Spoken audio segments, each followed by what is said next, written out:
మీ పేరేంటండి? మామిడి కొట్టారు. మామిడి కొట్టారు. మీదేనండి ఇది? మా పాపది. ఆహా, ఓకే. మీకు జగన్ గారి పరిపాలన నచ్చిందా? నచ్చిందమ్మా. బాగా చేస్తున్నారండి అన్నీని? అన్నీ బాగా చేస్తున్నారు. మీకు పెన్షన్ వస్తుందా? వస్తుందమ్మా. వాలంటీర్లు ప్రతిసారి ప్రతి నెల మీకు ఫస్ట్ రోజు నాడు తీసుకొచ్చి ఫస్ట్ తారీఖు ఇస్తున్నారు కదా? ఇస్తున్నారమ్మా.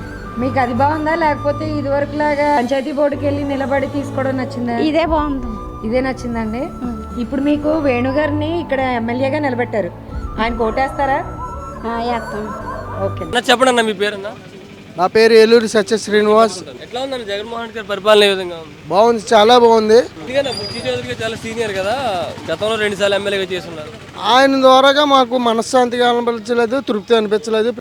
ఈయన అయితే మట్టుకు బాగుందండి. చలువైన గోపాలకృష్ణ గారు మట్టుకు చాలా బాగా చేస్తున్నారండి. చెల్లిపోయిన వేణుగోపాలకృష్ణ గారు ఎక్కడో రామచంద్రపురం నుంచి వచ్చి ఇక్కడ పోటీ చేస్తున్నారు. నాన్ లోకల్ పర్సన్ కదా, మరి మీరు నమ్మే అవకాశం ఉంది? నమ్మే అవకాశం ఉందండి, ఎందుకంటే ఆయన చేసే పనులు చాలా బాగున్నాయండి. చల్లిపోని వేణుగోపాల్ గారు స్ట్రీట్స్ అన్ని లైన్ క్లియర్ చేస్తున్నారు, మొత్తం డ్రైనేజీ మొత్తం అన్ని క్లియర్ చేస్తున్నారు. యాక్చువల్గా రాజమండ్రి అంటే టీడీపీ అడ్డగా మాట్లాడుతూ ఉన్నారు కదా, మరి టీడీపీని కాదని సార్ వైసీపీ గెలిచే అవకాశాలు ఉన్నాయంటారు? వైసీపీయే గెలుస్తుంది ఖచ్చితంగా ఈసారి.